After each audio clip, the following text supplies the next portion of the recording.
Dans cette deuxième séquence sur Pythagore, nous allons utiliser la réciproque du théorème ainsi que sa contraposée, ce qui va nous servir à démontrer qu'un triangle est rectangle ou alors à démontrer qu'un triangle n'est pas rectangle. Donc voici l'énoncé de la réciproque. Donc ici j'ai un triangle, je ne sais pas s'il est rectangle.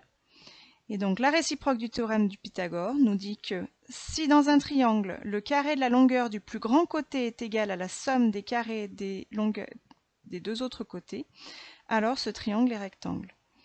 L'angle droit, ça sera l'angle opposé au plus grand côté. Autrement dit, si j'ai bien AB au carré plus AC au carré qui est égal à BC au carré, alors je vais avoir un triangle ABC qui est rectangle en A. Autrement dit, pour montrer qu'un triangle est rectangle, il faut d'abord connaître les trois longueurs. On va pouvoir l'utiliser dans l'exemple suivant. Donc je veux savoir si ce triangle-là est rectangle. Je connais IJ, je connais JH et je connais IH. Donc je connais bien les trois longueurs. La plus grande des trois longueurs est IH. Donc si le triangle est rectangle, ça sera forcément en J. Ça ne peut pas l'être ni en I ni en H. Il est très important de rédiger cette phrase. Sinon, il faut vérifier que le triangle n'est pas rectangle en J, qu'il n'est pas rectangle en H, qu'il n'est pas rectangle en I. Donc il faudrait faire 3 démonstrations. Alors, une fois que j'ai ça, je vais commencer par vérifier si l'égalité est juste. Donc, d'une part, je vais regarder, par exemple, IJ au carré plus JH au carré. Donc, ça fait 6 au carré plus 4,5 au carré. Si je le calcule, ça fait 36 plus 20,25, ça fait 56,25. D'autre part, on va calculer IH au carré. IH au carré, ça fait 7,5 au carré, ça fait également 56,25. Conclusion, j'ai bien l'égalité. IH au carré est bien égal à IJ au carré plus JH au carré. Du coup, d'après la réciproque du théorème de Pythagore, le triangle est bien rectangle en J. Alors, vous remarquerez que j'ai bien séparé les calculs. J'ai bien écrit d'une part, d'autre part. Pour vérifier une égalité, on commence par calculer combien vaut le premier membre. Et ensuite, dans un deuxième temps, on commence par calculer le deuxième membre.